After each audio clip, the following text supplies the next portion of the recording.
खबर शामिल करते हैं मीरपुर आजाद कश्मीर से। रंगपुर गांव से चौधरी अजैब और चौधरी मुनीर ने मुस्लिम लीग नून छोड़कर पीटीआई में शमूलियत का ऐलान कर दिया। चौधरी अरशद साहब ने अपनी तकरीर में कहा कि चौधरी रुखसार ने जितने लोगों को नौकरियां दिलवाई हैं, हम इन्हें फारग करके मेरिट पर नौकरियां देंगे। जितनी करप्शन हुई है हम इसका हिसाब लेंगे। मिर्जा इशरत जलाल ने कहा कि चौधरी रुखसार लोगों के घरों में जाकर जाली आर्डर दिखा देता है कि नौकरी मिल गई। अब लोग इसके बहकावे में नहीं आने वाले। अवाम समझ चुके हैं कि ये झूठे वादे करता है।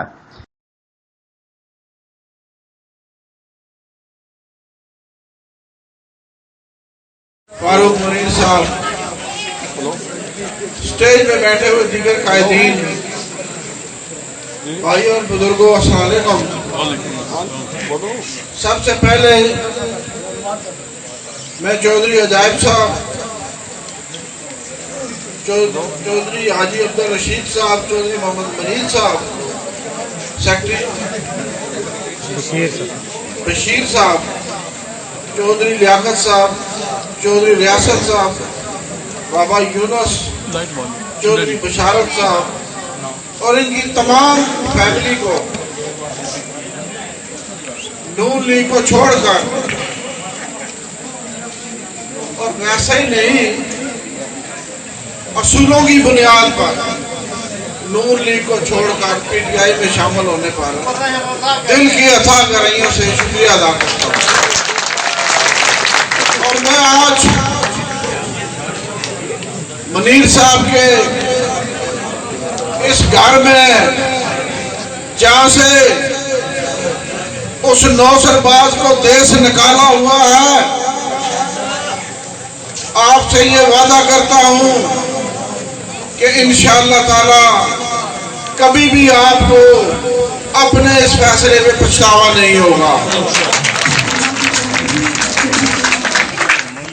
जहां तक रंगपुर का ताल्लुक है,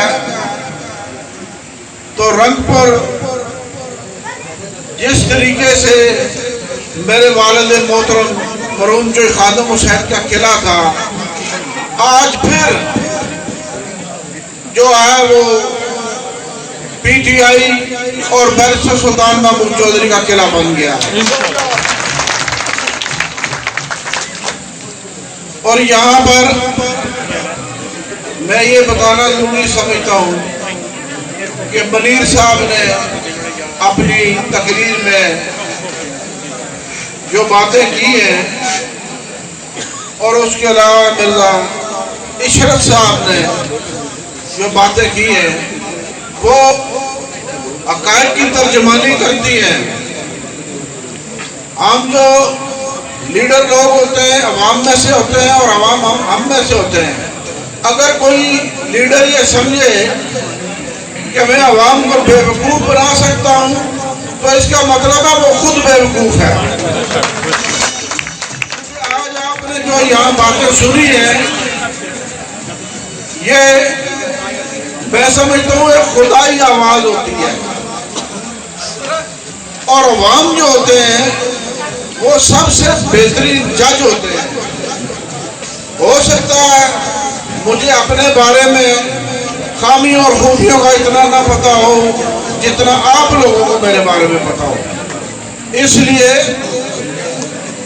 उस नौसरबाज ने, जैसे यहाँ पर मुनीर साहब ने भी कहा और इशरत साहब ने तो बहुत पोस्टमार्टम किया है, और ये सच्चा किया है इन्होंने। झूठी कसमें खाना, गलत वादे करना, ये जब एक आदमी की आदत बन जाए एक्सप्रेस न्यूज़ मीरपुर आजाद और वो कहे कि मैं